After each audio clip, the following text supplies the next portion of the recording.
그렇다면 이번 단원에서는 통계란 무엇인가에 대해서 같이 보도록 하겠습니다.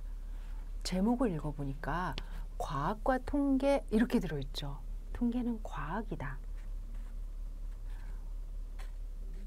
통계란 새로운 이론을 도출하거나 기존에 존재하는 이론을 지지, 거부 혹은 수정하기 위하여 경험적 연구 방법을 사용할 때 자료 수집을 거쳐 모은 자료를 검정함으로써 결론에 도달하는 절차를 거친다라고 하고 있어요.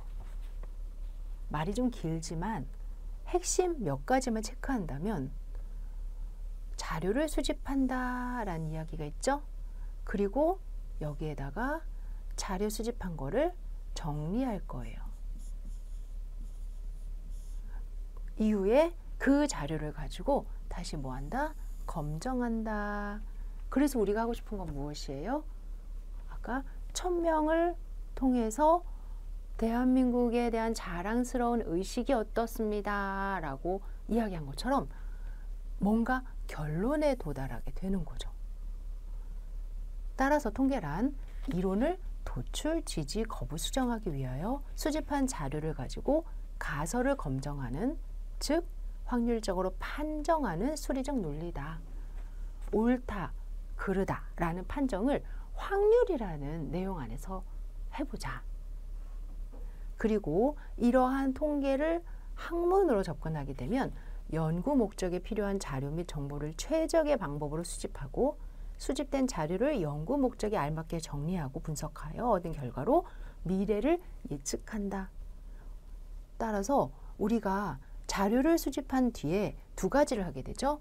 첫째, 수집된 자료를 연구 목적에 알맞게 정리하고 분석하고 한 가지고요. 두 번째는 그 결과로 미래를 예측하고, 이렇게 두 가지 파트가 통계에서는 굉장히 중요한 파트가 됩니다. 다시 한번 봅시다. 사실 지금까지 이론은 있어요.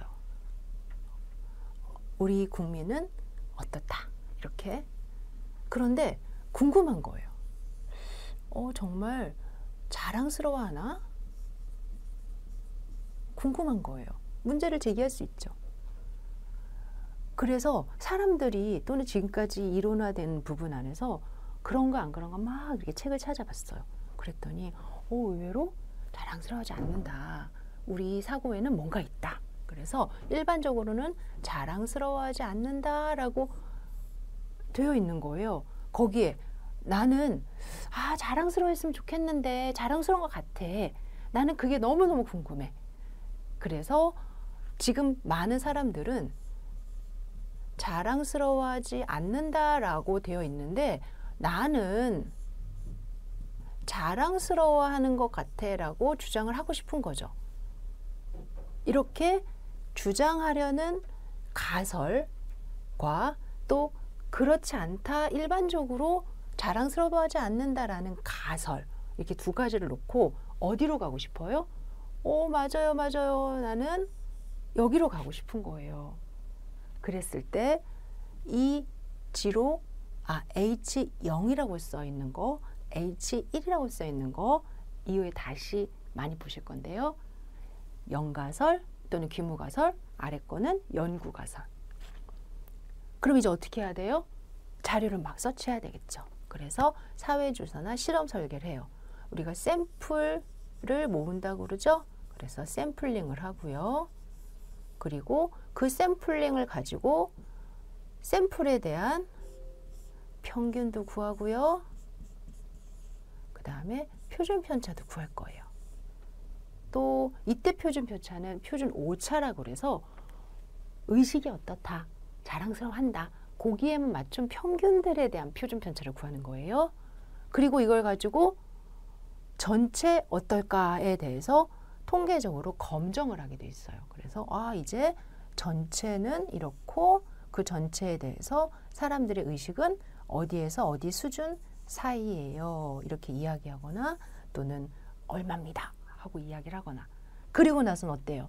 처음에는 자랑스럽지 않아요 라는 이론들이 많았는데 아니에요, 보세요. 이제는 자랑스러워요 라고 이론을 뭐 할 수 있다?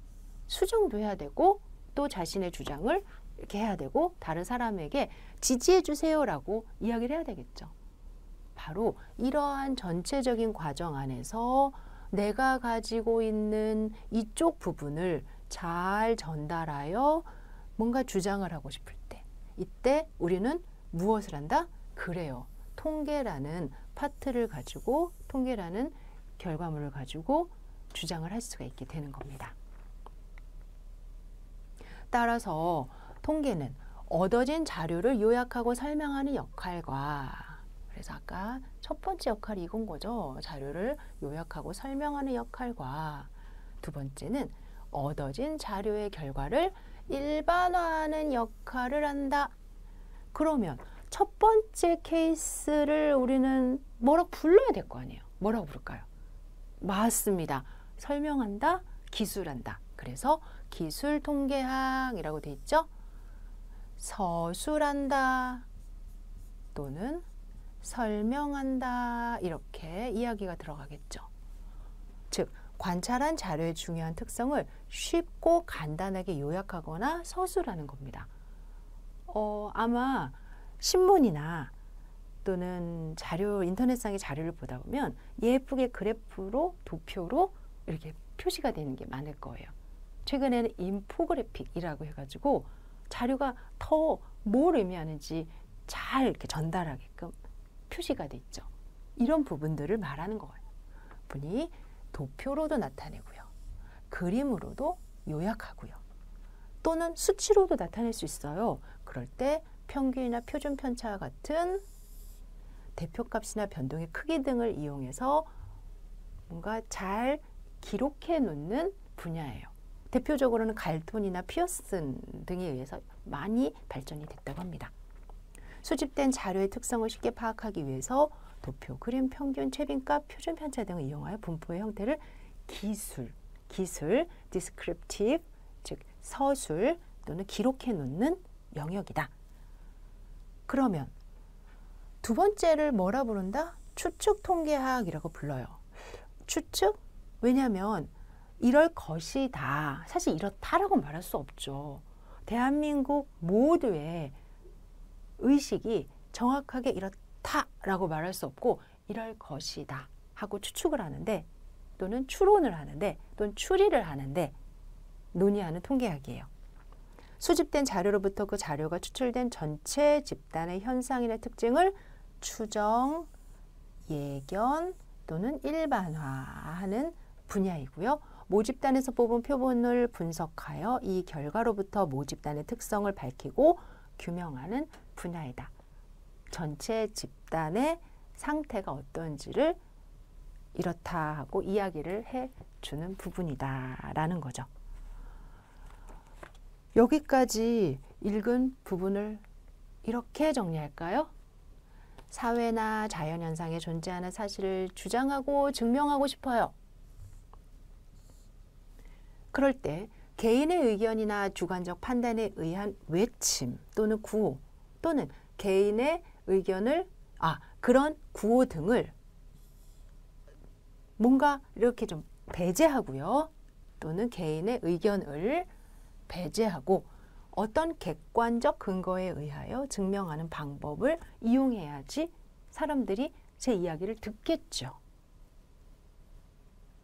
그래서 객관적 자료를 바탕으로 한 이론은 모호하거나 막연한 주장이 될 수 없으며 연구자의 주관적 판단을 잘 배제하였기 때문에 타인과의 무엇이 가능해졌다?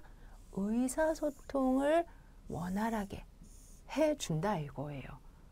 통계는 이러한 부분을 잘 활용할 수 있도록 해주는 영역이고 여러분들이 이제부터는 주장을 할 때도 다른 나의 경험이나 또는 다른 사람의 특정한 경험이 아니라 어떤 데이터를 가지고 하게 되는 거죠. 그 결과 보다 객관적인 방법에 의한 자료를 근거로 이론을 지지하며 거부하기도 하고요. 보다 합리적이고 과학적으로 수집된 자료를 분석 처리하기 위해서는 통계가 필요하다라고 볼 수가 있겠습니다. 여기까지 뭔가 읽었는데 또는 뭔가 들었는데 용어들이 꽤 많이 나왔어요. 이 용어들을 간단하게 정리하고 본 수업으로 들어갈 수 있을 것 같습니다. 모집단 들어보셨어요? 모집단? 모집단 안에 있는 값들을 모수치라고 하죠. 영어로도 책에 많이 나와요. population과 parameter. 통계적으로 관찰의 대상이 되는 집단 전체를 말합니다. 전체. 그리고 뭐라고 불렀어요? 불렀어요. 모 평균, 모 분산, 모 표준 편차. 예를 들어서요. A 고등학교 전체 학생이 650명이면 이 650명 전체에 대한 평균과 표준 편차를 구하는 거죠.